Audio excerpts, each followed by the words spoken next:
Occupational English Test. Listening Test. Part A. Extract 2, questions 13 to 24. You hear a consultant dermatologist talking to a patient called Jake Ventor. For questions 13 to 24, complete the notes with a word or short phrase. You now have 30 seconds to look at the notes.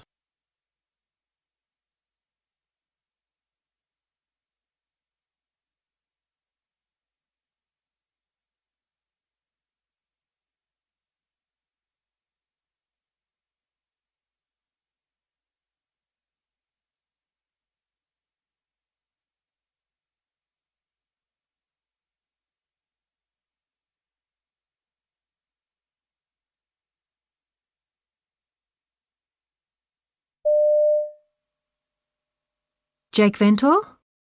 Please come in and take a seat. Thanks. OK, now I understand from your GP that you've got a problem with your hand? Yes, I went to see a couple of weeks ago because of a sore on my left hand.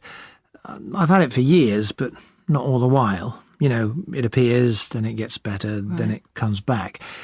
It's here on the palm. It's almost gone now. But she wasn't sure what it was, so she said I'd better see a dermatologist. She took a photo. Did you get that? I did, yes.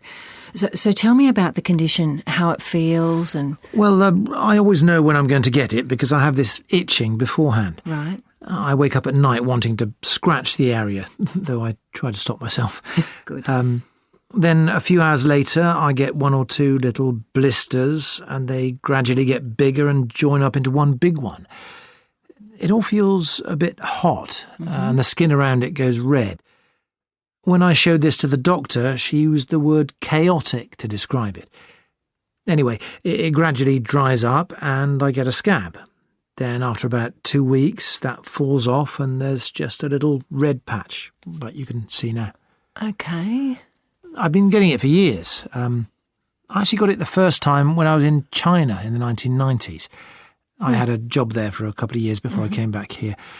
That first time, I also had a similar sore on my chest, but that's never come back. But the one on my hand, that comes back every year or so, but never in exactly the same place. I thought it had sorted itself out because I didn't get it for a couple of years, but then it came back. Right.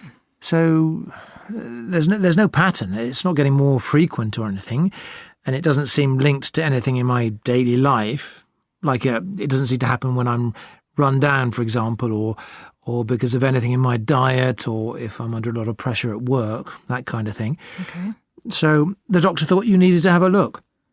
Also because I had a malignant melanoma on my back that was removed in 2006. Right. It was at quite an early stage and it hadn't got too deep. OK, well, that's good. Still, I'll just have a look at your back. Mm-hmm. Was it down here? Yeah, that's right. OK. Well, yeah, that all looks absolutely fine. Well, I don't think you need to worry about anything sinister here. By the way, have you ever had cold sores? No, never. But I did wonder if this thing on my hand was something like that. In fact, I wanted to ask you about that. There's an antiviral cream you can use, isn't there, to stop them developing? I wondered if you could prescribe me something like that. Look, the trouble is these work well on the mouth because the skin's very thin there, but I'm afraid they won't have any effect in your case because the skin on your hand's so much thicker. Oh, I see. Something else that worries me is whether there's a chance of infection. Should I be covering the place up? No, you don't need to unless there's broken skin. Right, good. It's fine. And it's not actually having an impact on my quality of life or anything like that. It's something I can live with. I mean, I have done for all these years. OK, so really the reason you went to the doctor after all these years was just to see if there was any way we could prevent this happening. Yeah.